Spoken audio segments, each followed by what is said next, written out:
Real intelligence, that is pure intelligence, uncorrupted intelligence. That intelligence is called wisdom. It is viveka. It is God-given intelligence. One who has that intelligence is called a wise person. That is wisdom. Wisdom in your buddhi, dhi shakti. A wise person, he can never use another person as a means. He'll never use another person as a means because he will respect others. A wise person knows what respect is. That respect is full of compassion and love. An intelligent person will be able to see the freedom of all. He'll see the freedom of all. Yet he knows the differences too. The difference does not make any difference as far as the equality is concerned. Because he knows the speciality or the uniqueness of each and every soul. He knows it. He cannot exploit them. He cannot reduce them into things. He cannot make use of them as a stepping stone for his absurd desires.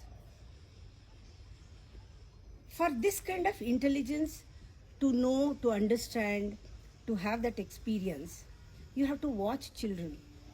That's what I do. When you watch children, you don't ask me anything afterwards. You will know, you will see. Start watching children, that is your meditation. Between 6 and 7, 5, this age group, children, if you watch them, you will know they are not knowledgeable. But if you want them to be knowledgeable, you will think in terms of intelligence. They are not intelligent. They are not knowledgeable. If you ask questions depending on the information, they look not intelligent like. But if you ask questions, real questions, nothing to do with information, something to the respond to the immediate, then you will see their intelligence.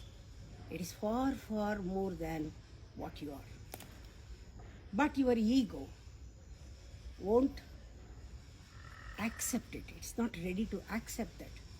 If parents or if you elders accept the response of the children, only a wise, intelligent can grasp that. You will learn more, much more from that, and it will help you tremendously when you are with children. It helps you tremendously. See, with my experience, I'm telling you, I have learned from many sources, different sources, even while doing children camp or while reading school, different books, different schools, different teachers, many things. But from each source, I have learned only one thing, that unless you know by your own experience, the knowledge is futile. You have to know with your own experience. That is the only knowledge. Otherwise, it is futile. I slowly dropped accumulating informations. I started going deep into my meditation to discover my intelligence. The pure intelligence is the potential in every one of us. Even though the society destroys your intelligence with informations, it cannot destroy totally. The society cannot destroy totally. Your intelligence is a light, a self-luminous light inside. All the informations what society this gives is just a layers and many layers on your intelligence. That's all. That is why the function of meditation, the whole function of meditation is to remove that. Because of this information, you have a personality now, you have your own concepts, your own conditionings, your own ideas, your own ideology, your own perception, everything because of the information that the senses are perceiving from outside. But meditation is functions totally. Meditation functions. It goes deep into your being. That is the method. Meditation is a method of is digging into your own being. It is totally a digging. Now, take an experimental thing like, and you have to be with children. From now on, watch children, be with children. When you are with children, any children, not only your grandchildren, be with everybody, small children, then watch their response. Watch their response, not the answers. Don't restrict their response, and don't ask them stupid questions depending on the information. Just response. If you watch, it is something to do with the immediate. From immediate response, you can learn much more. For example, I'll tell you, it happened one day. My daughter, she was playing with her kid, that is a granddaughter.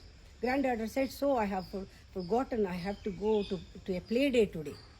I want to spend some time with my friends." She immediately rushed. She was getting ready. My daughter said to her, "Go, enjoy, play. Behave yourself and have a good time." Suddenly, the response came from her. She said, "Mom, both cannot be done together. Behaving good and being and having a nice time, it cannot go together." See that response, a tremendous value. She has seen the contradiction of it. That is what she and our daughter may not be able to perceive that kind of thing. You have to be very alert when you are talking to children, when you are with children. The response is totally pure. It is from inside. We can learn so many things. Sometimes people say, when they say going with Amma to a tour is very beautiful, because here there is no restriction, nothing. They can behave as they want, but they enjoy it, they like it, they are so free. In that freedom, they behave so nicely like a children. I like it. That relaxes you. That becomes a great meditation. When you are free from inside, in that freedom, there is wisdom. Freedom and wisdom goes together. When you let them free, they are very wise. They are like children. There is no such kind of any polluted feelings in them.